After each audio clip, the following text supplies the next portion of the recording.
নমস্কার বন্ধুরা, শিবানীজ রান্নাঘরে সবাইকে স্বাগত। আজ আমি নিয়ে এসেছি লাউ দিয়ে ভীষণই টেস্টি একটা রেসিপি। আর এই গরমে একদম কম মশলায় হালকা পাতলাভাবে এই রেসিপিটা করে দেখানোর চেষ্টা করেছি।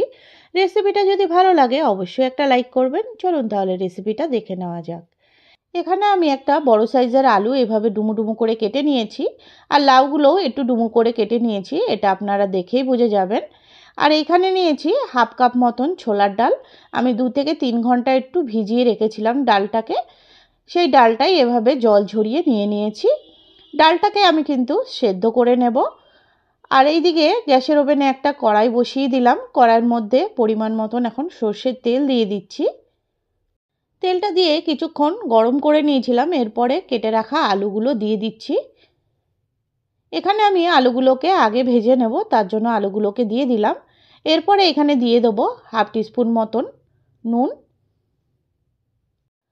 আর দিয়ে দেবো হাফ টিস্পুন মতন হলুদ গুঁড়ো।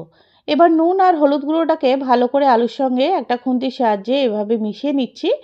এভাবে করে আলুগুলোকে একটু ভেজে নেব। দেখুন, আলুগুলোকে মোটামুটি একটু ভেজে নিয়েছি, 5 মিনিট মতন নাড়াচাড়া করে ভেজে নিয়েছি। তারপরে একটা প্লেটে তুলে নিলাম। এবার ওই একই তেলে ফোড়নের জন্য দিয়ে দিচ্ছি এখানে 5 ফোড়ন। 5 ফোড়নটা এই রান্নায় অবশ্যই দেবেন, তাহলে এর টেস্টটা কিন্তু দারুণ আসবে। আর তার সাথে দিয়ে দিলাম একটা শুকনো লঙ্কা। আর এইদিকে দেখুন, এখানে 3টে কাঁচা লঙ্কা আর 2 ইঞ্চি মতন আদা একটু বেটে নিয়েছিলাম একসঙ্গেই, ওটাই দিয়ে দিলাম। এবার আদা আর কাঁচা লঙ্কাটা দিয়ে একটু নাড়াচাড়া করে একটা মিডিয়াম সাইজের টমেটো এভাবে চৌকো করে কেটে নিয়েছিলাম, ওটাও দিয়ে দিলাম। এরপরে মশলাটার সঙ্গে একটু নাড়াচাড়া করে ভাজা ভাজা করে নিচ্ছি। এটা এখানে হালকা ভাজা হয়ে এসছে। এরপরে কেটে ধুয়ে রাখা লাউগুলো দিয়ে দিচ্ছি। দেখুন, লাউগুলো দিয়ে সব কিছুকে একটু নাড়াচাড়া করে তারপরে এভাবে একটা তেজপাতা ছিঁড়ে দিয়ে দিলাম। আর এখানে দিয়ে দিচ্ছি 1 টিস্পুন মতন নুন, আর দিচ্ছি এখানে হাফ টিস্পুন মতন হলুদ গুঁড়ো। এবার সব কিছুকে মিশিয়ে নিচ্ছি আবার একটু খুন্তির সাহায্যে।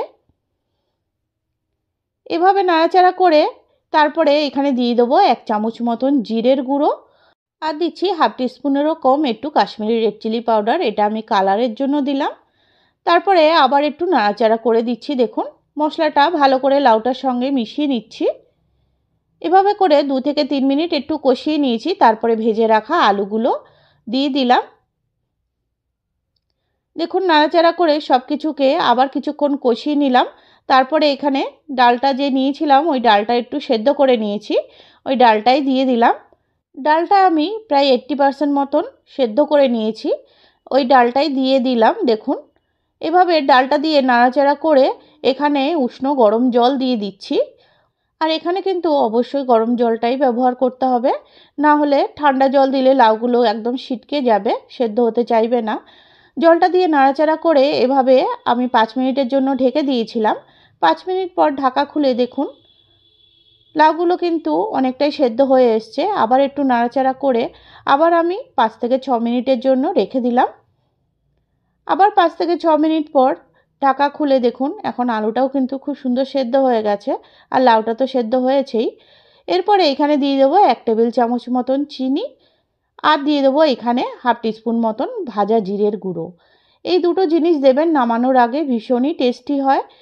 সব কিছু দিয়ে একটু নাড়াচাড়া করে দিলাম। দেখুন, আর এটা কিন্তু আগের থেকে অনেকটাই ঘন হয়ে এসছে। এভাবেও চাইলে আপনারা রাখতে পারেন, ভাতের সঙ্গে কিন্তু এটা ভীষণই ভালো লাগে। আর রুটি পরোটার সঙ্গে খেতেও কিন্তু এটা সমান তালেই ভালো লাগে।